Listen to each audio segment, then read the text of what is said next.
welcome to my channel. If you're new. If you're not new, welcome back to my channel. So this week I decided to do a special web series for 4 days. So for the next 4 days, starting today, you're going to have tea with Toya. So I'm gonna have breakfast or brunch or whenever this is happening. It's about 11 o'clock a.m. now here in the Atlanta area. So this is kind of a breakfast brunch time. I'm having some kombucha or kombucha. How do you say this? Kombucha? Yeah, it's really good. Got it from Costco. I'm having that. And this morning I'm having like a little breakfast bowl with some rice, sausage, and eggs. Maybe I'll do a YouTube video on how to make this. But what I really want to do is just kind of practice on my YouTube videos. See if I can come up with some interesting content and practice my editing. So this will kind of help, being that we all have lots of time here in Atlanta because we're under somewhat of a self-quarantine right now. I've been told that it's going to change to a mandatory quarantine with curfews and all kinds of things. So I guess we'll see about that. Can I eat and talk to you guys at the same time? Is that annoying? I don't know. I guess we'll see. But what do you guys think? So here in Atlanta, let me just explain the current situation, the current climate, what's going on. There is no toilet paper, no paper towels, there is no hand sanitizer, no rubbing alcohol, isopropyl alcohol, 50%, 70%, 91%, or 99%. There is no Lysol. Nothing that says the word disinfectant can be purchased anywhere right now. It's absolutely crazy. There's also hardly any groceries. So I don't even understand what these people are preparing for. You know, I could understand if you go down the canned food aisle, non-perishable aisles, and you find, you know, little to no things, or even, you know, like decreased stock. But why are all the fresh vegetables gone? Yesterday, I was trying to cook Sunday dinner. I simply needed a red onion. I had to send my stepchild to 3 different stores. He ended up not finding what I needed. I just told him to come on home. I did it without. It's absolutely ridiculous. Are onions the cure to coronavirus that I don't know about? Did I miss something? An announcement? Anyway, there's hardly any fresh vegetables. Water. There are no cases of water. Costco has actually limited in our area how many cases of water you can purchase. I believe it's 2 per membership. Or per person on a membership, whatever the situation might be. So you can only purchase 2. It's becoming kind of crazy here. I'm a little bit nervous because I work in the service industry. So I do come in contact with lots of people when I am there. I'm kind of glad I'm only there working in that particular area for a temporary period of time. I'm not there, you know, 5 days a week. It's not my full-time job. My full-time job is actually from home. So that is really good because I don't have to miss any time from work if I don't want to or need to, and I don't have to come in contact with people. My primary employer, in which I work from home, we just got an email this morning that the first case of coronavirus has been discovered within our employment group. It is at one of our corporate offices. I'm not going to say where it is because then you guys may know where I work, and, you know, that's kind of a little too much information. But our main corporate office is in a well-populated area. There's lots of people that work in that office where this instance of coronavirus has been discovered. It's where the main concentration of us are. So I'm not sure what's going to happen. I'm pretty sure I'll get some emails later on today. It's going to tell me what happens there. My particular employer is pushing for most people to be working from home unless they're in a direct contact, meaning not virtual, not over the phone, not through email, not through chat, not back office stuff. If they're in direct contact with customers or individuals, then they would still continue in their capacity. As far as we know, I mean, it may change, but then everybody else who's not in that customer contact capacity is going to be, they're pushing for them to work from home anyway. Working from home with the company I work with is very easy. It's a seamless transaction. I don't even know why the majority of us don't work from home, because if you can save on overhead, that means you can put more money back into your business, put more money towards your customers, and you can also put more money towards your employees should you need to for whatever reason, or you can just simply have contingency. So anyway, maybe something will be learned from this particular situation, that the majority of us, I would say, if I had to guess, and I work in the insurance and financial industry, I would say the majority of us, I would say if I had to guess, 90% of employees at my company could work from home easily, remotely, securely, just as I do. I've been working from home since 2011, 2012, 2020 now. So, and that, when I first started working from home, it was kind of rare. Like, we knew that some people worked from home, but it wasn't like a prevalent thing. I have other friends that work for my company. My husband works for the same company I work for, and we all work from home, and it is the best thing, especially here in Atlanta, where if I did have to drive into an office, we don't have an office here, so it's not even possible. It's not even an option. So I have to work from home if I live here. But if I did have to drive into an office here in Atlanta, I don't think I would work for my company, because it will most likely be located in an area that's going to be heavily trafficked. I lived on the outside of the Atlanta metro, so kind of the suburbs. When I refer to Atlanta, in general speaking, I always say I'm going into the city, because I don't necessarily live in the city limits of Atlanta.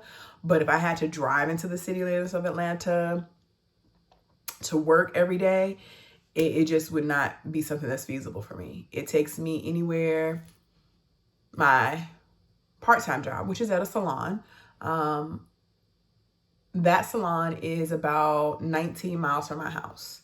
Depending on what day I go, if I go on a weekday, let's say a Thursday or Friday, and I have to be there early in the morning, we start very early on Thursday, Friday, and Saturdays, sometimes 6 a.m. That's really good if I can get there, by 6 a.m. Usually doesn't take me very long at all, maybe about 30 minutes, 35 minutes, which still to me is pushing it, because I live less than 20 miles. And it's all highway, and getting on the highway from my house is less than a mile.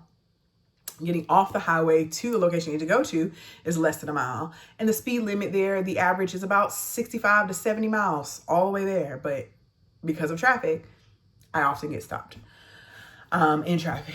So if it's not that time, let's say it's a day where I have to be there a little later. And when I say a little later, I mean just a little bit later. So let's say 7 a.m. instead of 6 a.m. It can take me anywhere to drive this 19 miles to work. It can take me anywhere from 45 minutes to an hour and a half. And that's not something I'm willing to do every day. To and fro. So you got to get there, but you got to get back home too. And rush hour, getting back home is just as bad as getting there. It's crazy. We are full in Atlanta. We are full up. We are full up. When I tell people about Atlanta and say, hey, it's a great place to live, this and that, I love it, good entertainment, good experiences, good networking, but we're full, so don't come.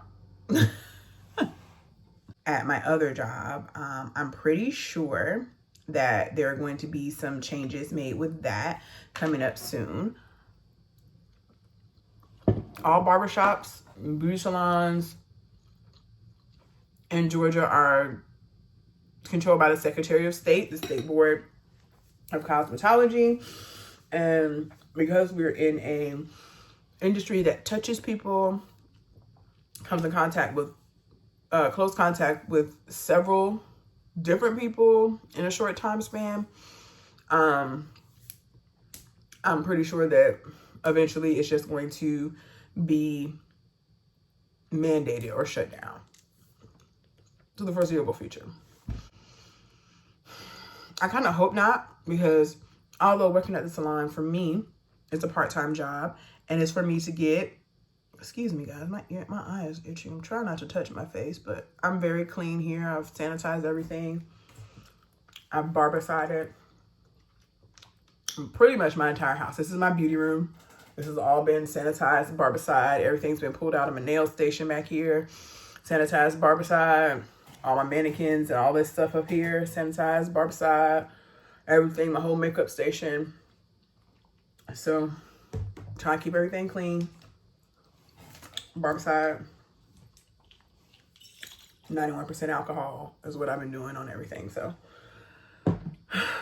But I'm still trying to keep my hands and stuff off of my face. It's hard. I'm used to touching my face when I talk. It's just something that I do. I don't know if it's just in my personality. I guess it's not necessarily nervous. I'm not nervous, but I do talk with my hands a lot, and I touch my face sometimes when I'm talking or when I'm focusing or when I'm doing something. So I'm trying my best not to do that. Because if I can get into the habit of not doing it here, even though it's probably safe in my own home, it'll make sure that I don't continue and have that habit outside of here. So it's hard. This is good. I don't know if you ever had it. It's good. It's kind of bubbly though. Excuse me if I'm a little gassy, but it's really good. I'm kind of concerned for some of the people that I do work with, especially at the salon I work with, that their primary job is working at the salon, because what do they do? A few of the ladies that I work with do have children. Those children are school age, so they're out of school. If you didn't know, here in Atlanta and most of the counties here in the Atlanta metro area, children have been sent home from school. They are home now. Some counties for the foreseeable future. Some counties have done 2 to 3 weeks, up to a month. Most university and colleges are out, and now all of their students are virtual learning. They have put in place contingency plans to make online learning a reality for right now. A few of the colleges and universities in the area have canceled graduation. So a lot of kids are now at home with their parents, and their parents, depending on what industries they work in or where they work or the concentration of people they come in contact with, don't have jobs right now. I mean, they have jobs, but they're not at work, or they may be in danger of not being able to work. This is somewhat mitigated by some companies. The particular company that I work for primarily has said that if you need to take sick time, it's not going to count against you to take the sick time.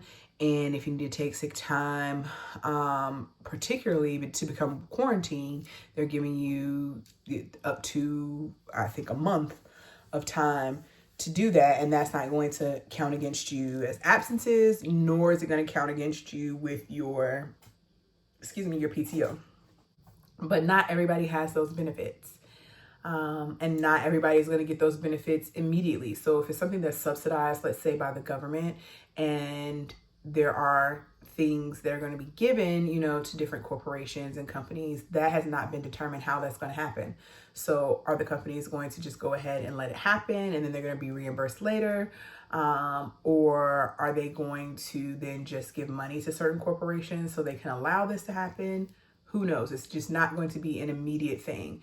So everyone is kind of just in limbo right now, trying to figure out what's going to happen to them. Are they going to be paid for this time off?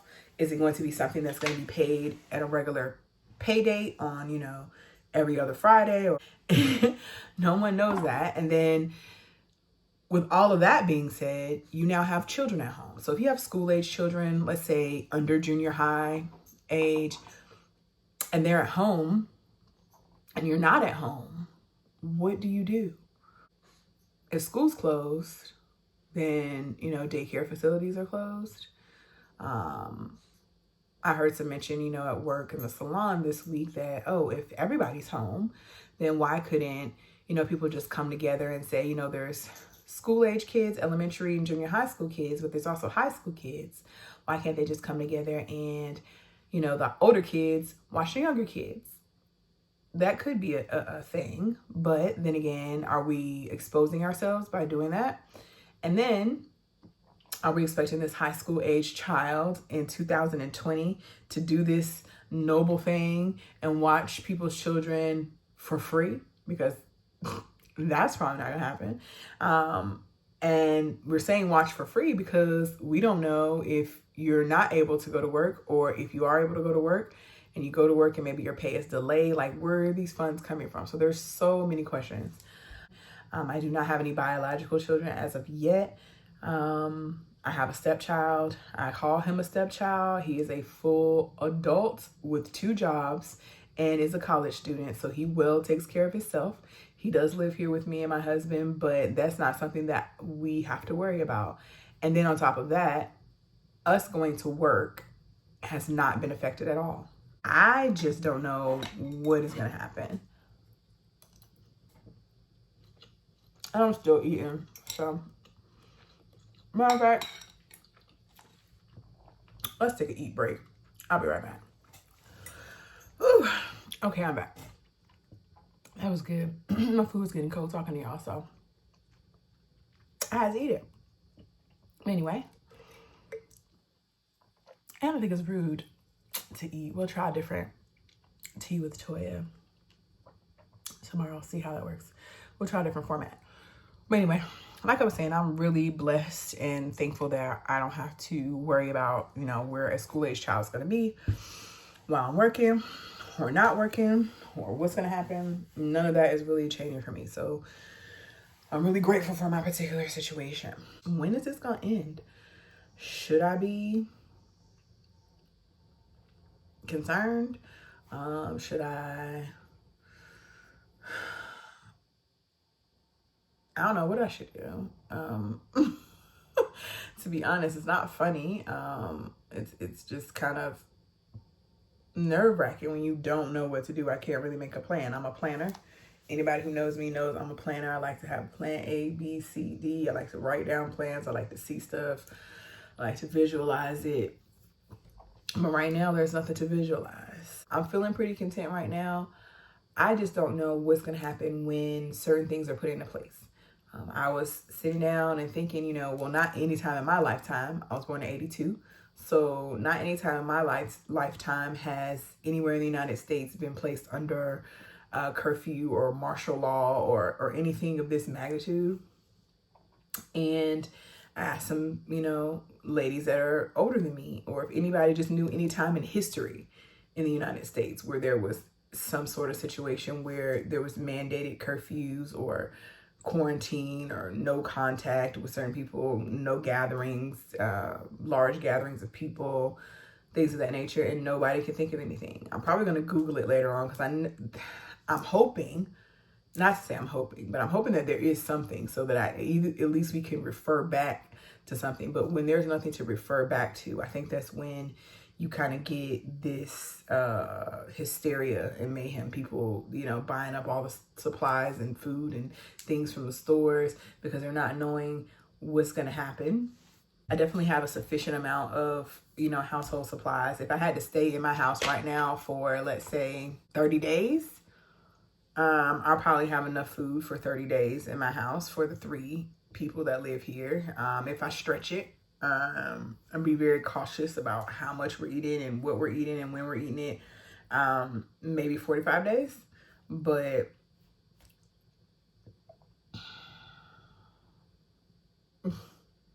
outside of that, I don't know. And I don't know how this is going to work. I'm keeping, you know, track of the news, getting alerts on my phone, of course, just communicating with people throughout my area and in other places, just kind of keeping me up to date and informed. But I don't know what is going to happen, just as probably everybody else here in Atlanta. So I guess we'll just wait and see.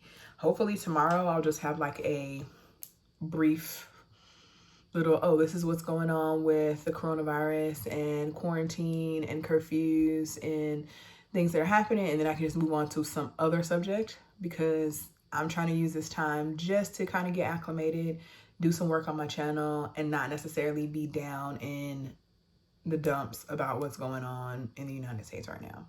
So I have a few topics and things I want to talk about. So things like stock market changing, in case you're unaware of that and how that may affect you. The prime rate going down to 0, in case you're unaware of how that might affect you. Just having certain things in place in general. And then maybe just like a couple random topics that I can do later on in the week. I hope that you guys enjoy this series. This is just kind of, you know, something that I've seen other YouTubers do. I thought I have plenty of time. I was actually already off for the majority of this week because it is my wedding anniversary this week. So it happened to just kind of be a coincidence that all of this happened all at the same time. Of course, because of all of the travel situations and airport situations and gathering situations, we are not going anywhere. We are going to be spending our 14th wedding anniversary right here at the house. You know, next year, my 15th wedding anniversary, I'll be getting ready to give birth. Let's keep our thumbs up on that. And this will all be kind of a distant memory. We'll see what happens next year during this week. But anyway, I'm going to go ahead and sign off. If you guys have any comments about the coronavirus, any things you want me to talk about, maybe in future vlogs after this week, and I'm done with this little mini series, leave some comments and some questions or anything below. I'm going to post some stuff on my Instagram. Maybe I'll hit something on TikTok or something like that, and Facebook. And if you guys want to hear about anything specifically, anything from me, ask me any questions, then just leave me some comments under the post and I'll answer them later on this week. So thank you for coming in, hearing my thoughts about what's going on. Just kind of a brief rant and having a little bit of breakfast with me. Tomorrow, we'll see what we talk about. Thank you for watching. Bye-bye. Hey guys, thanks for watching. Always like, share, subscribe, share with a friend, and I'll see you later. Bye.